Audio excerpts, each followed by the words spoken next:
Yeni sezona girdik, gireceğiz derken zaman hızla geçiyor ve yeni sezona girdik ve yeni başlayan işler de artık 3. 4.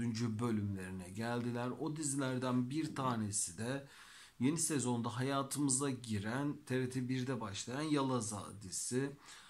Ben diziyi vakit buldukça izliyorum arkadaşlar. Dizide sevdiğim ve oyunculuk performansını izlemekten keyif aldığım yüzler var. Onlardan birisi İpek Tuzcuoğlu. Oyunculuk performansı benim çok hoşuma gidiyor. Ben İpek Tuzcuoğlu'nun oyunculuğunu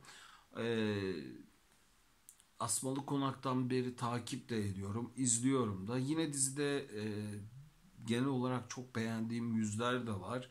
Yorucu bir dizi değil arkadaşlar. Küçük bir kasabada e, yaşanan olayları trajedi diliyle, komedi diliyle, dram diliyle anlatıyorlar. Yani bir aile dizisi diyebilirim ben Yalaza dizisi için. E, Genel olarak da bir seyirci kitlesini de oturtmaya da başladı Yalaza. Şu an 2 ile 3 bandında bir seyirci kitlesi var ve yani ben genel olarak da artışa geçeceğini düşünüyorum Yalaza'nın. Çünkü Yalaza'da bilmiyorum, izleyenler bilir benim şu an ne demek istediğimi. İzlemeyenler belki izledikleri zaman fark edecekler. Hani yorucu dizilerin içerisinde sizi yormayan bir çalışma Yalaza. Ve bulmaca gibi ne olacak ne olmayacak diye de bir şeyleri çözmeye de çalışmıyorsunuz.